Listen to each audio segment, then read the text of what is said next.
여러분 안녕하세요. 요즘 부동산 이야기 정말 정신없지 않으신가요? 집값이 오르냐 내리냐도 중요하지만 지금 시장에서 가장 무서운 건 따로 있습니다. 바로 세금 규칙이 바뀌는 속도입니다. 다주택자는 물론이고 나는 1주택자니까 괜찮겠지라고 생각하셨던 분들까지 이제는 그 말이 통하지 않을 수 있는 신호들이 곳곳에서 나오고 있습니다. 오늘은 최근 나온 3개의 핵심 기사를 토대로 정부가 부동산 세금을 통해 무엇을 바꾸려는지 그리고 그 영향이 어디까지 번질 수 있는지 팩트 중심으로 차분하게 정리해드리겠습니다. 오늘은 정말 중요한 부동산 세금 이슈를 브리핑해드릴 거예요. 3개의 핵심 기사를 엮어서 한 줄로 정리해보자면 다주택자분들은 팔고 싶어도 못 파는 구조로 점점 더 몰리고 있고요. 심지어 나는 1주택자인데 뭐 하셨던 분들도 이제는 안전지대가 아닐 수 있다는 신호가 여기저기서 포착되고 있습니다.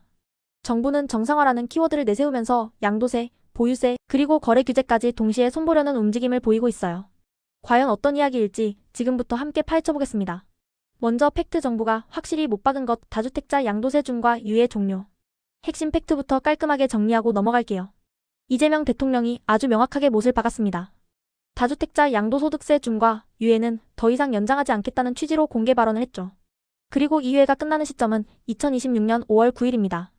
사실 이 날짜는 2025년 2월에 이미 정해진 일정이었다고 해요.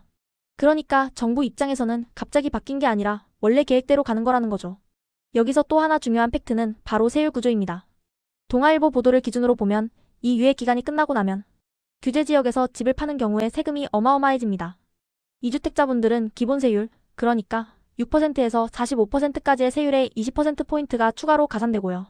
만약 3주택 이상을 가지고 계신 분이라면 기본 세율에 무려 30%포인트가 더 가산된다고 합니다.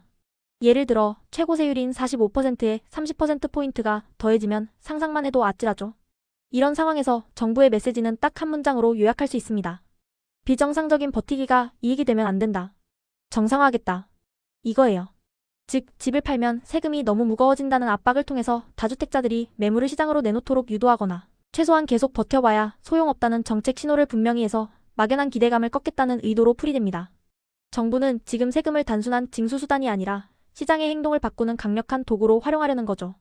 투기 억제와 버티기 억제가 그 핵심 목표라고 할 수 있겠습니다. 팔고 싶은데 출구가 없다. 토어제 세입자 전월 세실거주 의무. 그런데 말입니다. 정부는 팔라고 압박하는데 막상 시장에서는 기묘한 역설이 벌어지고 있다는 점을 두 번째 기사가 짚어줍니다. 다주택자들이 세금 때문에 팔아야 할 상황에 놓이더라도 실제로는 거래 규제와 임대차 시장의 현실 때문에 매각 자체가 막혀버리는 상황이 많다는 거예요. 물론 이건 전망이나 현장 코멘트 성격이 강하긴 하지만 구조 자체는 정말 현실적인 이야기입니다. 기사에서 명시한 1015 부동산 대책이라는 게 있었죠.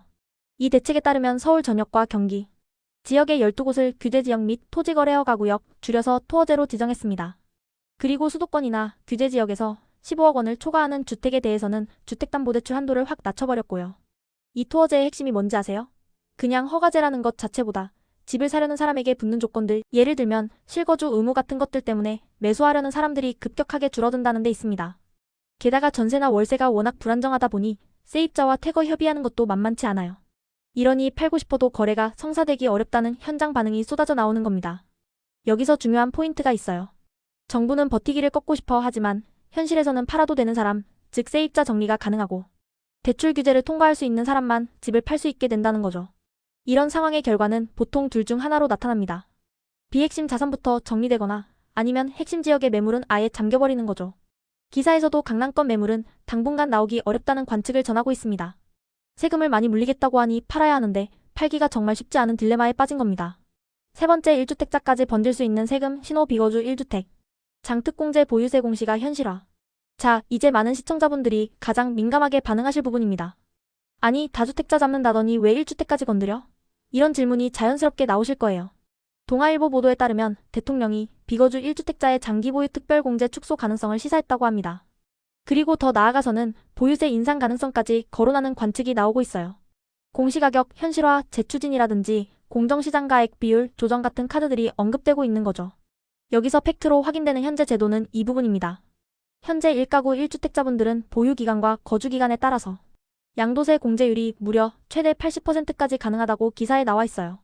이 공제 제도의 철학은 명확합니다. 실거주를 목적으로 오랫동안 보유한 경우는 보호해주겠다는 거죠. 그런데 정부가 지금 문제 삼는 지점은 바로 비거주 1주택입니다. 쉽게 말해서 내가 살지도 않으면서 1주택이라는 방패를 쓰는 경우는 좀 다르게 보겠다는 신호인 거죠.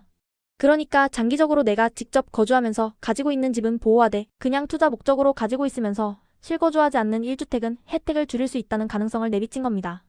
다만 이 내용은 아직 검토될 수 있다 혹은 시사했다는 기사 흐름이라는 점을 꼭 기억해주세요. 아직 구체적으로 공제율을 몇 %로 줄인다와 같은 확정된 안은 기사에 나와 있지 않습니다. 따라서 저희도 대본에서 이것이 확정된 사실인 것처럼 말하면 안 되겠죠. 하지만 이러한 움직임 자체가 1주택자, 특히 고가 주택을 보유하고 실거주하지 않는 분들에게는 큰 부담으로 다가올 수 있는 시그널입니다. 부동산 세금 구조. 복잡해 보이는 부동산 세금, 시청자분들을 위해 딱 세 줄로 핵심만 정리해드릴게요. 이 양도세.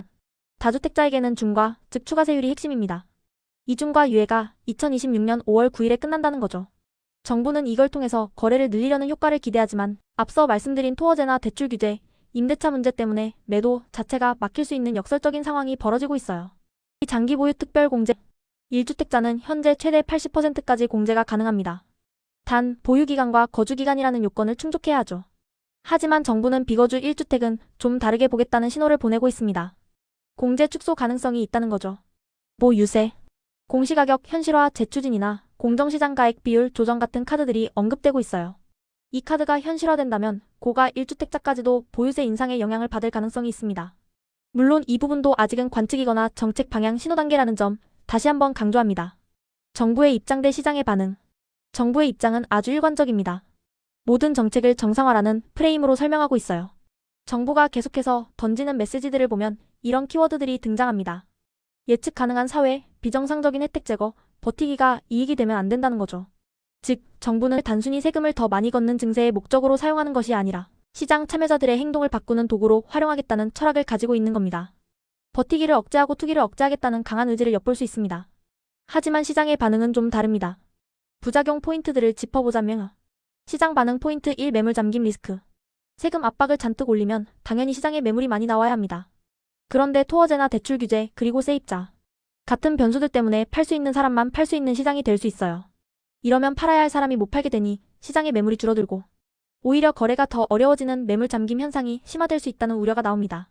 팔라고 종용하는데 팔지 못하는 아이러니한 상황인 거죠.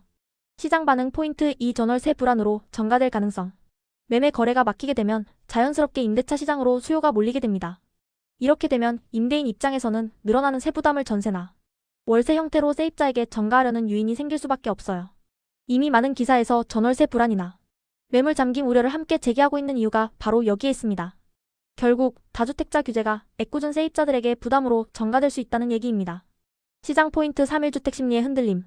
이번 정책 방향의 가장 큰 변화 중 하나는 1주택도 1주택 나름이라는 메시지가 강해지고 있다는 점입니다. 특히 실거주하지 않는 비거주 1주택이나 고가 1주택을 보유한 분들은 이제 더 이상 안전지대가 아니라는 불안감이 커질 수 있어요. 이런 정책 리스크는 결국 시장 가격에 먼저 반영될 수 있습니다. 1주택자도 안심할 수 없게 되는 거죠. 자, 오늘 이야기 정리하겠습니다. 지금 정부는 부동산 시장을 세금으로 정상화하겠다는 아주 강력한 입장을 보이고 있습니다. 그리고 그 첫 단추가 바로 다주택자 양도세 중과 유예 종료라는 것이죠. 하지만 시장에서는 이에 대한 반론도 만만치 않습니다. 토지거래 허가제나 대출 규제, 그리고 세입자 문제 같은 복합적인 요인들 때문에 팔고 싶어도 못 파는 구조가 만들어지고 있다는 겁니다. 그리고 여기서 가장 민감하고 중요한 신호는 비거주 1주택 장기보유 특별공제 축소 가능성, 그리고 보유세 관련 카드들, 즉 공시가격, 현실화나 공정시장 가액 비율, 조정 같은 이야기들이 언급되면서 1주택자까지도 정책의 영향권이 넓어질 수 있다는 점입니다. 즉, 이제 부동산 세금 문제는 더 이상 다주택자만의 문제가 아니라 우리 모두가 관심을 가져야 할 이슈가 되고 있다는 메시지인 거죠. 오늘 내용이 여러분의 부동산 시장 이해에 조금이나마 도움이 되셨기를 바랍니다. 감사합니다. 더 많은 정보가 필요하시면 이슈 브리핑을 구독하세요.